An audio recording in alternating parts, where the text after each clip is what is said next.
Bonjour à tous, alors j'enregistre un nouveau tutoriel sur une figure qui peut être très basique et très compliquée en même temps, c'est l'infinity.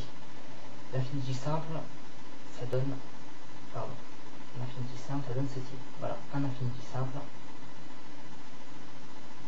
et en boucle, exécuté bien fluide, en essayant de bouger la main le moins possible, voilà, juste essentiellement des doigts. Alors la position de départ c'est la position d'écriture, rapidement je ne vais pas y passer beaucoup de temps, peut-être plus sur le double.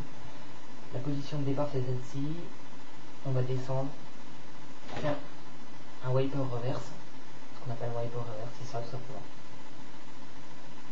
Faire un petit tour ici en bas, et ensuite cambrer la main pour faire remonter le stylo. Donc on descend, on fait un tour et hop, on cambre la main pour faire remonter le stylo. Et ensuite il s'agit, quand on a bien compris le mouvement entre les doigts, il s'agit de le faire assez fluide. Au début ça va être quelque chose de très carré, mais avec de l'entraînement, c'est pas facile de s'entraîner là-haut en cours, avec ça en cours, ok je suis d'accord, avec un petit peu d'entraînement ça rentre. On peut s'aider du majeur, c'est pas mal de s'en aider, sinon après ça devient, on peut le faire avec juste le pouce d'index, mais ça devient moche, pas facile, et c'est ce qu'on appelle une figure 8. Avec le majeur, il va servir à peu près souvent à stabiliser, par exemple lors du wiper reverse du début de l'infinity, il va servir à stabiliser ici. Pareil lorsqu'on va faire le tour, et il va servir à maintenir un petit peu le stylo entre les deux doigts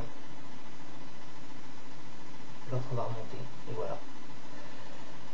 Donc voilà pour le simple, hein, c'est pas bien compliqué. Après le double, il existe donc simple, double, triple et quadruple infinity.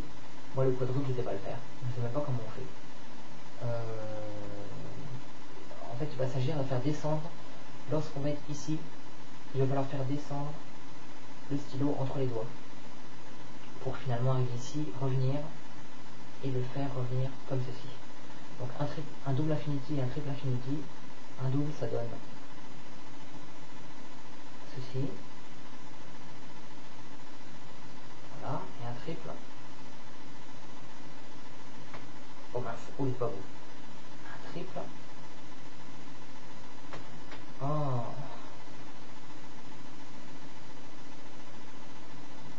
voilà, donc voilà un triple infinity. J'arrive pas non plus des matchs, j'en fais pas souvent. Donc le mouvement le plus dur à faire, pour revenir, je vais commencer d'abord par la fin, en fait c'est plus facile, ce sera fait comme ça. Pour revenir, que ça soit pour le triple ou pour le double, c'est en fait bêtement un inverse sonic fall, tout simplement un inverse sonic, tout bête, hop, voilà, exécuté vraiment avec le bout du stylo. Pour un inverse sonic, vous faites comme ça, voilà,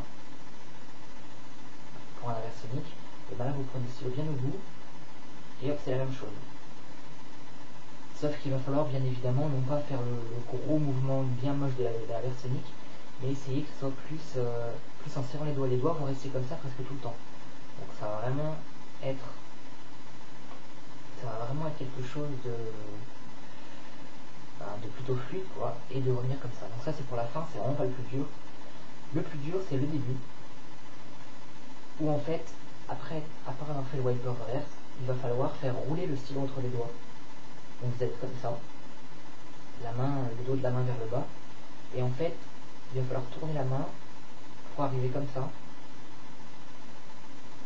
et faire un pass, hop, voilà. Et vous vous retrouverez donc à nouveau dans la même position qu'au départ, mais du deux doigts décalés. Donc je répète, quand vous descendez, vous arrivez comme ça, casser la main, arriver comme ceci, et faire un pass, et voilà, et vous y êtes. Et là, vous pouvez remonter, faire votre bidule d'inverse sonic, et voilà, un double infinity. Donc ça fait ça, on ralentit, hop, hop, ça c'est le passage le plus dur, passer comme ceci, ici, retourner la main, voilà. Et pour le triple infinity, c'est pareil, sauf que c'est plus long, c'est-à-dire qu'il faut passer, comme ceci, arriver ici, répéter le mouvement, hop, et on arrive ici. Et voilà pour le triple infinity. Voilà donc à peu près ce qu'il faut savoir pour le mouvement. Et après évidemment c'est vraiment l'infinity, une fois qu'on a compris le mouvement, c'est vraiment une histoire de bossage de fluidité. Il n'y a vraiment que ça.